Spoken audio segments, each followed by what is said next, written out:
Hey YouTube, Jim here. Welcome to Top 10 Archive. You know, it takes some serious work to keep a good figure. I completely get the temptation over a freshly made donut. With these extra calories, though, comes a profitable business to help you lose them. For perhaps thousands of years, we've created some interesting techniques and ways to achieve a healthy figure. Today we're going through the top 10 craziest diets. Be sure to tell us about the craziest diets you've tried or heard of in the comments below. Number 10. Fletcherizing. Named after the creator of the diet, Horace Fletcher, this strange method is all about chewing. The mantra Fletcher came up with said, "Nature will castigate those who don't masticate," which is a weird way of saying, chew your food or it'll come back to bite you in the butt, hips, thighs, or some other part of your body. By participating in Fletcherizing, dieters would have to chew every mouthful of food 32 times while tilting their head forward. Once they were done, they'd tilt their head back and allow everything they chewed to slide down their throat. Whatever didn't slide down had to be spat out. I know what you're thinking. I'd just make smoothies. But Fletcher advocated chewing liquids and not eating if you were feeling down. Number 9. Snake Diet. Yes, you heard that correctly. A fasting coach whose certifications we can't vouch for, named Cole Robertson, created this diet. According to him, the human body needs only one meal a few times per week. The name isn't really clear with this one because you won't be eating snakes, but rather like a snake. You fast for 48 hours, have a huge protein-packed meal eaten in 1 to 2 hours, that's how big it is, and then fast for another 22 hours and get used to your new horrible lifestyle. It allegedly leads to rapid weight loss, but at a large cost. With that few meals, you don't get nearly enough nutrients, and you'll likely bounce back to an even heavier weight than before once you're done. Number 8. Placenta pills. Not sure if this actually counts as a diet, as really it's more of a supplement. But it's still kind of shocking. After giving birth, some celebrities have been known to turn their placenta into pills or just small pieces to eat. Some have them in a smoothie, blended up with fruits and veggies that can help you forget the fact that you're actively eating your birth liquids. As much as this sounds like a celebrity-inspired fad, this practice actually goes back many generations. Number 7. The Vision Diet. Have you ever heard that eating starts through the eyes? That's what followers of the Vision Diet believe. They think anything is only as appetizing as it looks. The founder of the diet, a Japanese inventor, believed food in the red to yellow spectrum looked more appetizing, while blue the least. So he set the rules for one of the strangest diets I've ever seen. What are the rules? You can't eat unless you're wearing blue-tinted glasses. The glasses would, in theory, make you want to eat less. So before you go out and buy a pair of glasses, let's answer the real question. Does it work? Sorry to disappoint, but there's no evidence either way. It's unknown whether it really makes a difference, but maybe just keeping a good relationship with food sounds better. What do you think?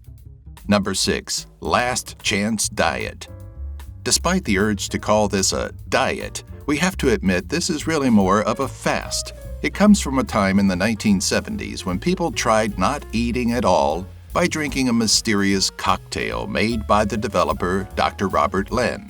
The drink was made of protein from animal horns, hooves, hides, tendons, bones, and other byproducts. In total, they'd still only get about 400 calories a day and be quite weak. Not strong enough to do many activities at all. It seems like the doctor who started it truly doesn't give you the calories needed to function, so it's not recommended at all. Number 5. Fruitarianism. Unlike vegetarianism, which really means you don't eat meat but eat everything else, the so-called fruitarianism is a diet of nothing but fruits. If that isn't already concerning, listen to this. Those who apply it believe that originally Adam and Eve's diet was all fruit, and that eating like this is what's required in order to return to an Eden-like paradise. The problem? The list of vitamins, minerals, and essential parts of your diet you miss out on with just fruit is long. Vitamins D, B, calcium, protein, iron, zinc, and fatty acids. Plus, fruits open your appetite, which is why they're often served before a meal. You might suffer from hunger, cravings, obsession, social isolation, and more huge problems. Number 4. Bible diet. So, if that's not the Bible diet, what is? It's also called the Maker's Diet and is based on clean foods or those that are acceptable to God. A man named Jordan S. Rubin first started claiming that this was his savior from Crohn's disease when he was 19 and started converting others to it. Then the FDA came along and had to put their foot down with Jordan's company, Garden of Life Incorporated, after they continued to make claims about its products and supplements that had no scientific backing at all. There is a big spiritual aspect to the so-called diet, which includes reflecting on your life purpose every morning, as well as praying when you get hungry. But the actual eating part is done in 3 phases. Most of it focuses on restricting pork, bacon, ostrich, ham, sausages, emu, fish, seafood, and imitation meat. You lost me at bacon. Give me all the bacon and eggs you have. Do you understand? Number 3. The nothing but diets. These have to be some of the craziest and most dangerous diets. When someone tells you to limit your food to not just one group, but one ingredient, the only sane response is just to laugh. One of these diets is the all-potato diet, started by a farmer named Chris Voigt, who tried to prove a point by eating nothing but potatoes for 60 days. He lost 20 pounds, and probably the liking of potatoes altogether. There's also the Twinkie diet, backed by crazy people who only ate Twinkies. The chocolate diet, which mainly only works because it's said to make your body lose interest in chocolate. Number 2. Tapeworm diet? Kind of like the salmonella diet or the breakup diet where you lose weight thanks to the horrible situation you find yourself in, the tapeworm diet goes much the same. Your body sheds weight because of what it's experiencing. In this case, a tapeworm that you intentionally eat. You let this tapeworm grow until it's fully mature and then take pills to poop it out.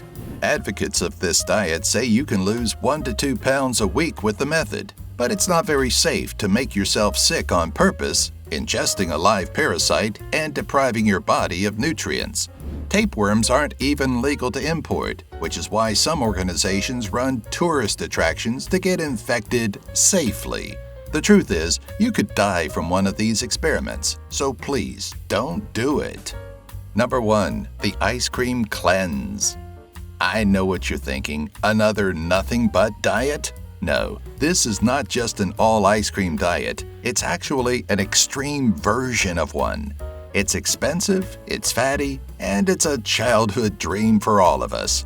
As adults, not so much. Here's how it goes down.